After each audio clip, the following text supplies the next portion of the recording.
Good morning everyone. This is Ramesh Kandukonda. Welcome to our channel Ramesh Kandukonda Chemistry Classes channel. So ఈ రోజు మనం మాట్లాడుకునే topic ఏంటి అంటే లాస్ట్ వీడియోలో మనం నేర్చుకున్నటువంటి quantum mechanical model quantum numbers అనేటటువంటి వీడియో చేయటం జరిగింది. ఆ వీడియో మీకు ఎక్స్ప్లెయిన్ చేసిన లాస్ట్లో కూడా చెప్పాను, చాలా ఇంపార్టెంట్ టాపిక్ అని. సో ఆ టాపిక్ మీద మనం ఈరోజు కొన్ని నెంబర్ ఆఫ్ ఎగ్జామ్స్లో రిపీట్ అయినటువంటి క్వశ్చన్స్ని ప్రాక్టీస్ చేద్దాం. అంటే ఎంసెట్, AEEE, నీట్ అటువంటి వాటిలో రిపీట్ అయింది క్వాంటమ్ నెంబర్స్ అనే టాపిక్ మీద. అందులో రిపీట్ అయిన ఇంపార్టెంట్ క్వశ్చన్స్, ఇంపార్టెంట్ మోడల్స్ని ఈరోజు మనం ప్రాక్టీస్ చేద్దాం.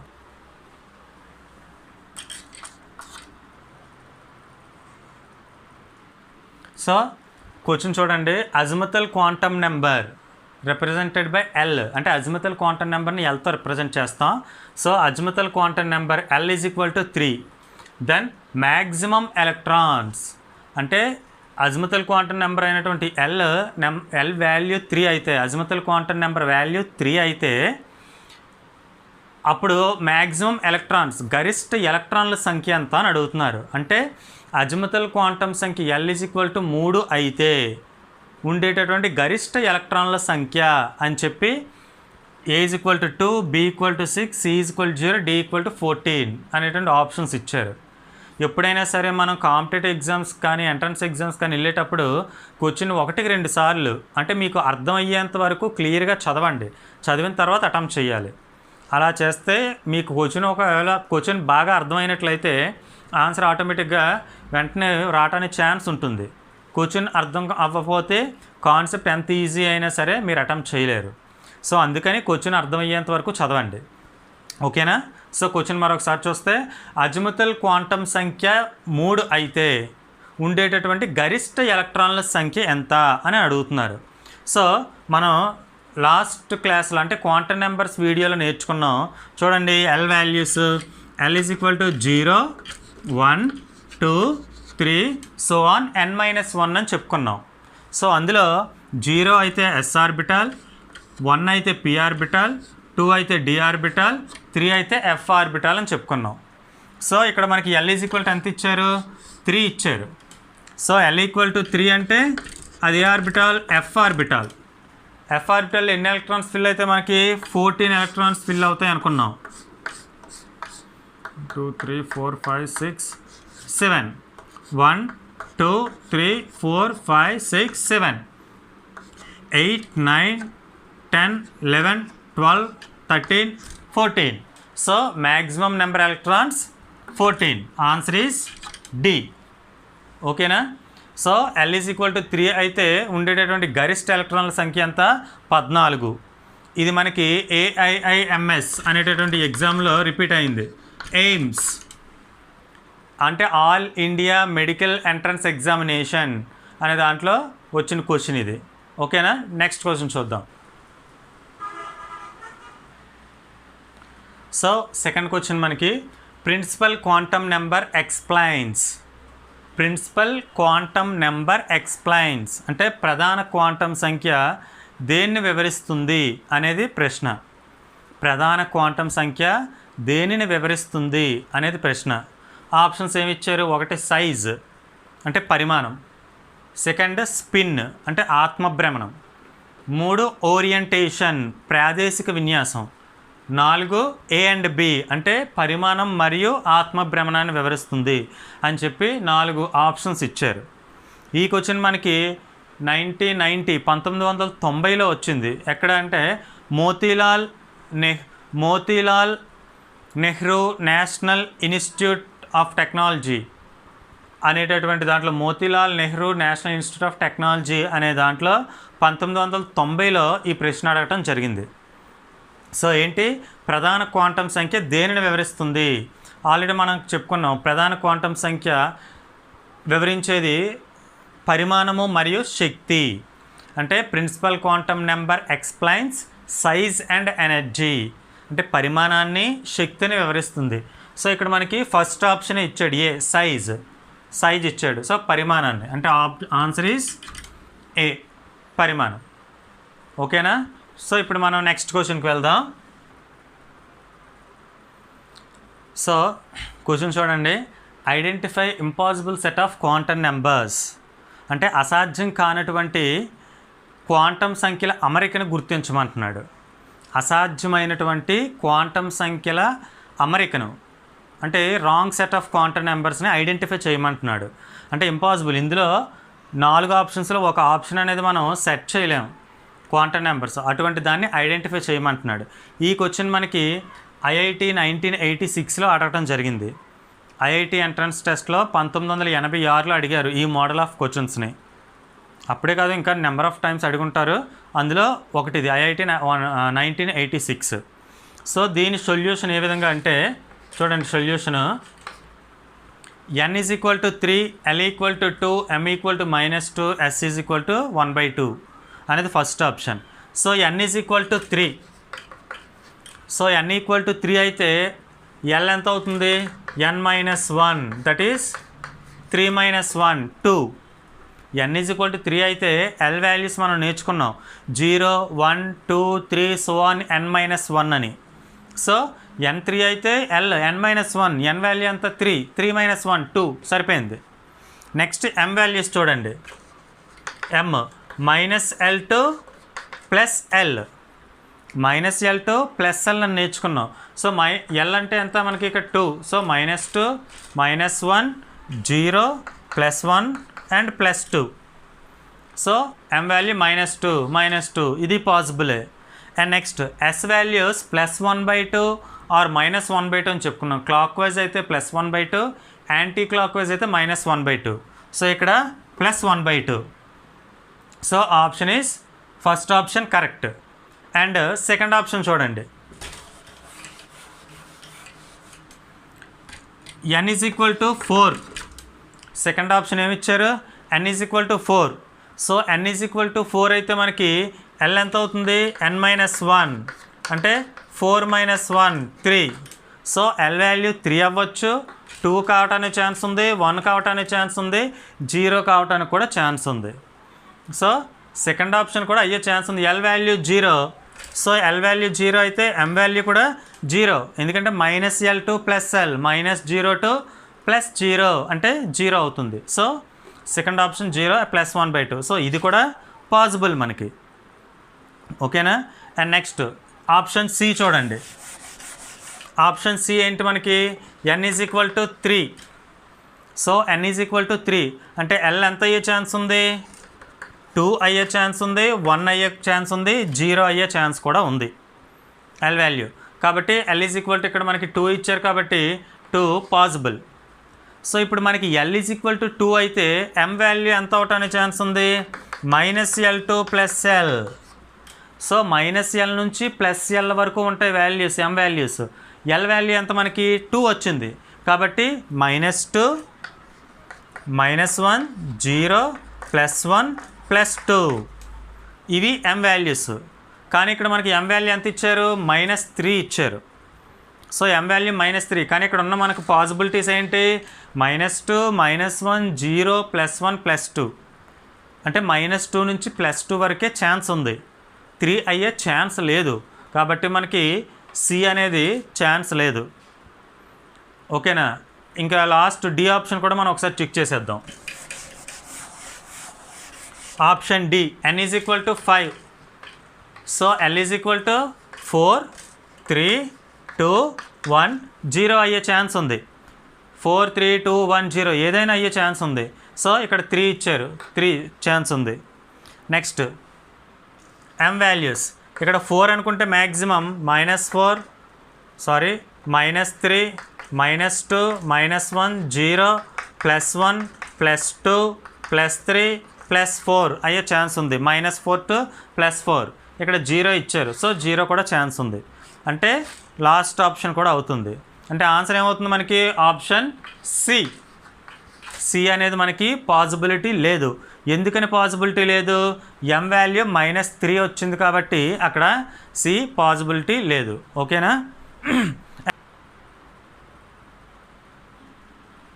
సో మన next question, identify 4D electron quantum numbers, అంటే 4D ఎలక్ట్రాన్ యొక్క క్వాంటమ్ సంఖ్యల్ని గుర్తించమంటున్నారు. 4D ఎలక్ట్రాన్ యొక్క క్వాంటం సంఖ్యలను గుర్తించమంటున్నారు. సో దాని సొల్యూషన్ చూద్దాం. 4 ఆప్షన్స్ ఇచ్చారు. ఆ 4 ఆప్షన్స్ని లో ఒక కరెక్ట్ ఆప్షన్ ఉంది, దాన్ని ఐడెంటిఫై చేయమంటున్నారు. ఈ క్వశ్చన్ మీకు ఎప్పుడు వచ్చింది అంటే 1992లో Motilal Nehru institute national institute of research అనేటటువంటి ఎగ్జామ్లో 1992లో రిపీట్ అయింది.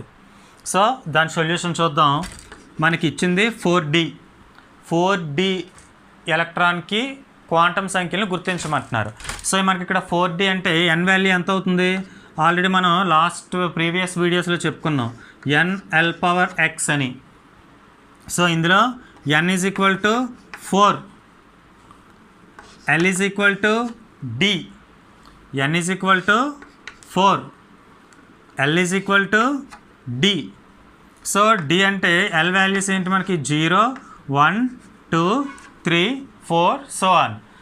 0 అయితే S, 1 అయితే P, 2 అయితే D, 3 అయితే F. సో మనకి ఇక్కడ 4D ఇచ్చారండి. D వాల్యూ ఎంత? 2. D వాల్యూ ఎంత? 2. అంటే L is equal to 2. M is equal to -L2 plus L. M values ఏంటి? -L2 plus L. అంటే మనకి ఏం రాయొచ్చు? -2, -1, 0, +1, +2. ఈ వాల్యూస్లో ఏదో ఒక వాల్యూ మనం అక్కడ రాసుకోవచ్చు.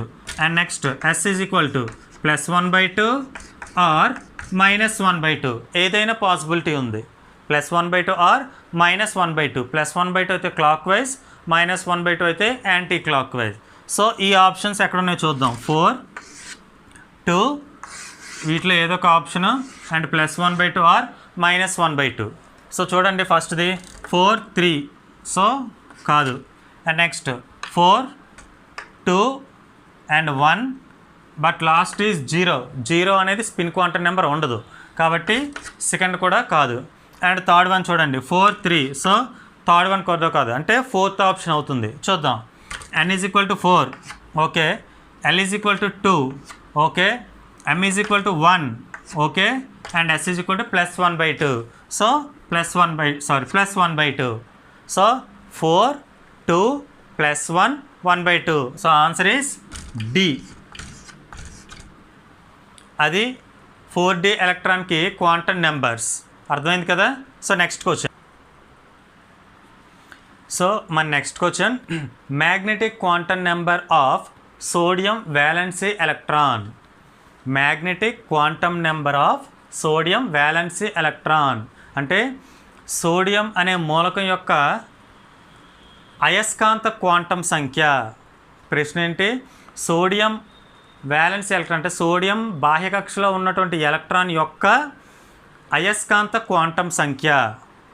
అంటే సోడియం అనే ఒక ఎలిమెంట్, ఒక మెటల్ తీసుకున్నట్లయితే ఆ ఎలిమెంట్ బాహ్య కక్షలో ఉన్నటువంటి ఎలక్ట్రాన్కి అయస్కాంత క్వాంటం సంఖ్య విలువ ఎంత అనేది ప్రశ్న. Magnetic quantum number of sodium valency electron. ఈ క్వశ్చన్ మనకి సిపిఎంటి 1998లో అడిగారు. 1998లో సిపిఎంటి అనేటటువంటి ఎంట్రన్స్ ఎగ్జామ్లో అడిగారు. అంటే కంబైన్డ్ ప్రీ మెడికల్ టెస్ట్ అంటే మెడిసిన్ ఎంట్రన్స్ రాసే ఎగ్జామ్లోని 1998లో ఈ ప్రశ్న రావడం జరిగింది. సో దీని సొల్యూషన్ చూద్దాం. సో ప్రశ్న ఏంటి? సోడియం మూలకం యొక్క అయస్కాంత క్వాంటం సంఖ్య అడుగుతున్నారు. సో అది తెలియాలి అంటే మనకి సోడియం అటామిక్ నెంబర్ తెలియాలి, దాని ఎలక్ట్రానిక్ కాన్ఫిగరేషన్ తెలియాలి. సోడియం అటామిక్ నెంబర్ 11 అంటే సోడియంలో మనకి 11 ఎలక్ట్రాన్లు ఉన్నాయి, 11 ప్రోటాన్లు ఉన్నాయి. Sodium have 11 electrons and 11 protons. దానికి electronic configuration by using of Moeller diagram, Moeller చిత్రాన్ని ఉపయోగించి మనం దీనికి ఎలక్ట్రాన్ విన్యాసాన్ని రాద్దాం. 1s2 2s2 2p6 3s1 1s2 2s2 2p6 3s1 పవర్లో ఉన్నవి యాడ్ చేయండి. యాడ్ చేస్తే మనకి అటామిక్ నెంబర్ అనేది రావాలి. 2 + 2 4 4 + 6 10 10 + 1 11 సో 11 వచ్చింది. సో ఇది సోడియం ఎలక్ట్రానిక్ కాన్ఫిగరేషన్. ఇందులో వ్యాలెన్సీ ఎలక్ట్రాన్కి అయస్కాంత క్వాంటం సంఖ్య అడుగుతున్నాడు. Magnetic quantum number of sodium valency electron అంటున్నాడు. సో ఇందులో మనకి valency electron or valency shell ఎవరు? 3s1. అంటే వ్యాలెన్సీ షెల్ అంటే అన్నింటికన్నా బయట ఉన్నటువంటి కక్ష. అవుటర్ మోస్ట్ షెల్ ఎవరు? Outermost shell 3s1. ఎందుకంటే n వాల్యూ 3 ఉంది, అంటే 3 కక్షలు ఉన్నాయి అక్కడ. మనకి 3 కక్షలు ఉన్నాయంటే మూడోదే కదా అన్నింటికన్నా బయట ఉంటుంది, కాబట్టి మూడో కక్ష అన్నింటికన్నా బయట ఉన్నది. So 3s1 outermost shell. So 3s1 దీనికి మనం NLMS quantum numbers 4: principal quantum number, azimuthal quantum number, magnetic quantum number and spin quantum number. అందులో దేని వాల్యూ అడుగుతున్నారు? మ్యాగ్నెటిక్ క్వాంటం నెంబర్ వాల్యూ అడుగుతున్నాడు. సో మ్యాగ్నెటిక్ క్వాంటం నెంబర్ అంటే M. మనకి M values రావాలి అంటే M వాల్యూ దేని మీద డిపెండ్ అవుతుంది? L వాల్యూ మీద డిపెండ్ అవుతుంది. M వాల్యూ కావాలి అంటే మనకి L వాల్యూ తెలిసి ఉండాలి. సో L వాల్యూ ఎంత అవుతుంది? ఇక్కడ మనకి ఏది ఉంది? S ఉంది, అంటే n = 3, L = S orbital. So L = S orbital. S ఆర్బిటాల్కి L value ఎంత? 0. Lకి S ఆర్బిటాల్ వచ్చింది, S orbital value 0. So L = 0 అంటే మనకి M వాల్యూస్ ఎలా ఉంటాయి? -L to +L. -L నుంచి +L వరకు ఉంటాయి. L వాల్యూ ఎంత మనకి? 0. అంటే -0 నుండి +0 అంటే ఆన్సర్ ఏమవుతుంది? 0 అవుతుంది, 0. Magnetic quantum number value sodium valence ఎలక్ట్రాన్కి ఎంత? 0. So answer is option C. ఎలా వచ్చిందో అర్థమైంది కదా. ఎలక్ట్రానిక్ కాన్ఫిగరేషన్ రాసుకొని అందులో వ్యాలెన్సీ షెల్ ఏంటి అయితే ఉందో దాన్ని తీసుకొని దానికి L వాల్యూ ఫైండ్ అవుట్ చేస్తే L వాల్యూ మీద డిపెండ్ అయి ఉంటుంది M value, magnetic quantum number కాబట్టి -L to +L చూసుకొని అందులో మీకు ఎన్ని ఆప్షన్స్ వస్తాయో అందులో ఏది పాసిబిలిటీ ఉంటే అది అక్కడ చూసుకోవటమే. ఓకేనా? And next question. సో మన next question, maximum number of electrons present in one shell. Maximum number of electrons present in one shell అంటే ఒక కక్షలో ఉన్నటువంటి గరిష్ట ఎలక్ట్రాన్ల సంఖ్య ఎంత అనేది ప్రశ్న. అది మనం ఆప్షన్స్ కూడా చూడక్కర్లేదు, డైరెక్ట్గా ఆన్సర్ చెప్పవచ్చు, 2n² అని. ఎందుకంటే మీకు క్వాంటమ్ నెంబర్స్ ఎక్స్ప్లెయిన్ చేసినప్పుడు ఫస్ట్ క్వాంటమ్ నెంబర్ ఎక్స్ప్లెయిన్ చేశాను, ప్రిన్సిపల్ క్వాంటమ్ నెంబర్, ప్రధాన క్వాంటమ్ సంఖ్య. ఆ ప్రధాన క్వాంటమ్ సంఖ్య ఎక్స్ప్లెయిన్ చేసినప్పుడు లాస్ట్ 2 పాయింట్లు చెప్పాను. మీరు ఆ వీడియో కనుక బాగా అర్థం చేసుకొని బాగా నేర్చుకున్నట్లయితే క్లియర్గా చూసినట్టు ఆన్సర్ తెలిసిపోతుంది. ఏంటి? Maximum number of electrons present in one shell is calculated by using of 2n² formula. అంటే ఒక కక్షలో ఉన్నటువంటి గరిష్ట ఎలక్ట్రాన్ల సంఖ్యను మనం 2n² అనేటటువంటి ఫార్ములాతో కనుగొనవచ్చు అని అక్కడ చెప్పడం జరిగింది. సో ఒక కక్షలో ఉన్న గరిష్ట ఎలక్ట్రాన్ల సంఖ్య కనుక్కోవడానికి ఫార్ములా ఏంటి? 2n². ఓకేనా? అదే ఒక కక్షలో ఉన్నటువంటి గరిష్ట ఆర్బిటాల్ల సంఖ్యను కనుక్కోవటానికి ఉపయోగపడే ఫార్ములా n². ఒక కక్షలో ఉన్నటువంటి గరిష్ట ఎలక్ట్రాన్ల సంఖ్యను కనుక్కోవటానికి ఫార్ములా 2n². ఓకేనా? అదే ఒక కక్షలో ఉన్నటువంటి గరిష్ట ఆర్బిటాల్ల సంఖ్యను కనుక్కోవటానికి n². ఓకేనా? సో మనం నెక్స్ట్ బిట్. సో మన next question, number of orbitals present in n = 3 shell అంటే 3వ కక్షలో ఉన్న గరిష్ట ఆర్బిటాల్ల సంఖ్య అనేది అడుగుతున్నారు. Number of orbitals present in n = 3 shell 3వ కక్షలో ఉన్నటువంటి ఆర్బిటాల్ల సంఖ్య, అది గరిష్ట ఆర్బిటాల్ సంఖ్య అయినా అవ్వచ్చు. ఇది మనకి 1985లో PMT అనే టెస్ట్లో అడిగారు, ప్రీ మెడికల్ టెస్ట్. PMT అంటే ప్రీ మెడికల్ టెస్ట్, అంటే మెడిసిన్ రాయటానికి ఎంట్రన్స్ టెస్ట్లో 1985లో అడగటం జరిగింది. సో ఏంటి? నెంబర్ ఆఫ్ ఆర్బిటాల్స్ అంటే ఒక కక్షలో ఉన్నటువంటి ఆర్బిటాల్ల సంఖ్య ఎంత అనేది అడుగుతున్నారు. ఆ కక్ష 3వ కక్ష అని చెప్తున్నారు. అంటే ఫార్ములా ఏంటి మనకి నెంబర్ ఆఫ్ ఆర్బిటాల్స్కి? n². ఆల్రెడీ మనం చెప్పుకున్నాం. Number of orbitals present in n shell we calculate by using of N square formula. N square. So N ఎంత ఇచ్చారు మనకి? 3 ఇచ్చారు. సో ఎన్ ఈక్వల్ టు 3 కాబట్టి అందులో సబ్స్టిట్యూట్ చేయండి. 3 స్క్వేర్. సో 9. అంటే ఎన్ని ఆర్బిటాల్స్ ఉంటాయి? 9 ఆర్బిటాల్స్ ఉంటాయి. Option is B, second option అనమాట. సో నెక్స్ట్ క్వశ్చన్ చూద్దాం. సో మన next question, valency electron quantum number in an magnesium ion Mg plus ion. Valency electron quantum number in an magnesium Mg plus ion అంటే Mg plus అనేటటువంటి అయాన్లో బాహ్య కక్షలో ఉన్నటువంటి electron యొక్క quantum సమితిని కనుక్కోమంటున్నారు. Mg plus అయాన్లో quantum సమితిని కనుక్కోవాలి బాహ్య కక్షలో ఉన్నటువంటి ఎలక్ట్రాన్కు.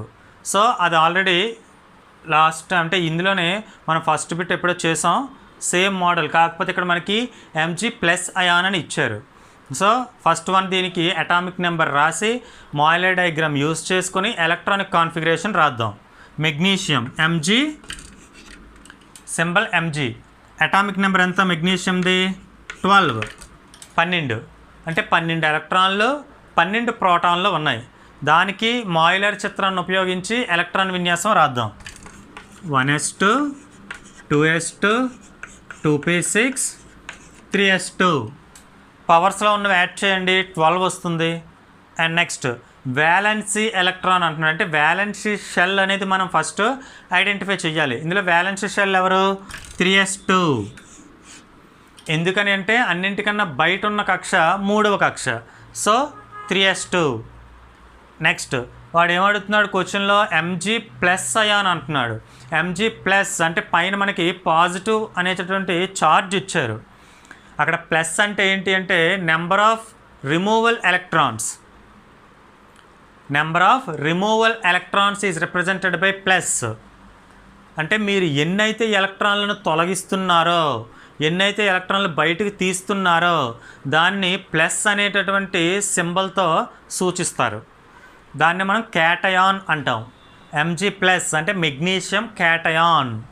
అంటే Mg ప్లస్. ప్లస్ అంటే ఇక్కడ మనకి ఎలక్ట్రాన్ తొలగించడం. ఎన్ని ప్లస్లు ఉన్నాయి? ఒకటే ప్లస్ ఉంది కాబట్టి ఒక ప్లస్ ఉంది కాబట్టి ఒక ఎలక్ట్రాన్ తొలగించండి. అంటే ఆ ఒక ఎలక్ట్రాన్ ఎక్కడ తొలగిస్తారు? ఎక్కడైతే మనకి తక్కువ శక్తి ఉందో ఆ తక్కువ శక్తి ఉన్న కక్షల నుంచి ఒక ఎలక్ట్రాన్ తీసేయాలి. సో వ్యాలెన్సీ షెల్లో మనకి తక్కువ శక్తి ఉన్నది ఏంటి? అసలు వ్యాలెన్సీ షెల్లో ఒకటే ఉంది, 3s2. సో 3s2 నుంచి ఒక ఎలక్ట్రాన్ తీసేయండి, అది Mg ప్లస్ అవుతుంది. అదే మనకి Mg మైనస్ ఇచ్చారనుకోండి, మైనస్ అంటే gaining of electrons. Minus means gaining of electrons. అంటే ఎలక్ట్రాన్లు స్వీకరించటాన్ని మైనస్తో చూపిస్తారు, ఎలక్ట్రాన్ని కోల్పోవటాన్ని ప్లస్తో చూపిస్తాం. ప్లస్ అంటే ఎలక్ట్రాన్ కోల్పోవటం క్యాటయాన్, మైనస్ ఎలక్ట్రాన్లు తీసుకోవటం యానియాన్. ఓకేనా? సో ఇక్కడ మనకి Mg ప్లస్ అన్నారు కాబట్టి ఒక ఎలక్ట్రాన్ తొలగిద్దాం. సో ఒక ఎలక్ట్రాన్ తొలగిస్తే మనకి ఎంత అవుతుంది? 1s2 2s2 2p6 3s1 అవుతుంది. సో 3s1 అంటే ఇక్కడ మనకి ఇది valency shell 3s1. So 3s1 అంటే ఆర్బిటల్ డయాగ్రామ్ ఏమవుతుంది? 3s1 ఒక ఎలక్ట్రానే ఉంది. సో ఒక ఎలక్ట్రాన్ ఉంది 3s1.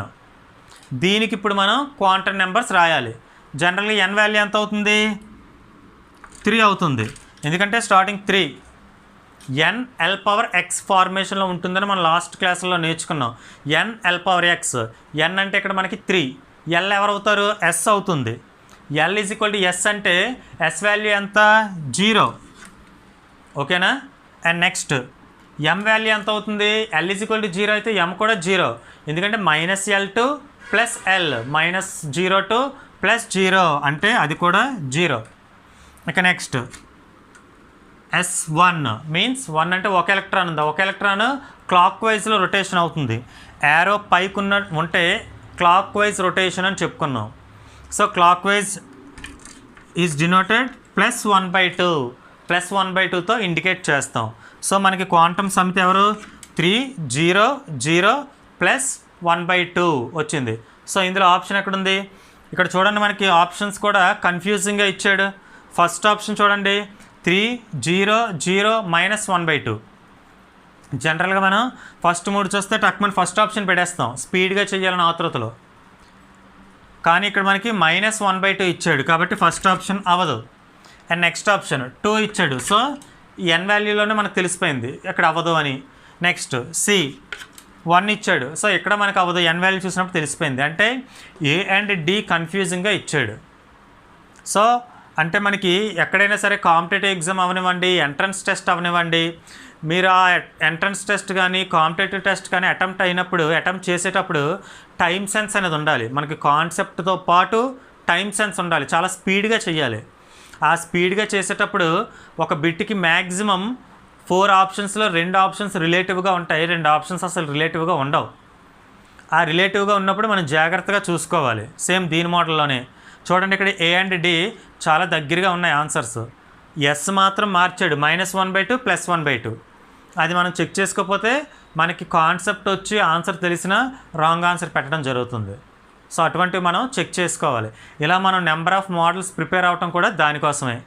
సో ఆన్సర్ ఏమవుతుంది? డి. ఎందుకంటే n value 3, L value 0, M value 0 and S value +1/2.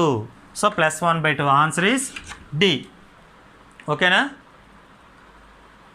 So ఇవి మనం లాస్ట్ క్లాస్లో నేర్చుకున్నటువంటి క్వాంటమ్ నెంబర్స్ అనే కాన్సెప్ట్ మీద ఓవరాల్గా కొన్ని బిట్స్ అనేవి గ్యాదర్ చేసి మీకు చెప్పడం జరిగింది. ఇటువంటివి నెంబర్ ఆఫ్ మోడల్స్ ఉంటాయి, అవన్నీ మీరు ప్రిపేర్ అవ్వండి.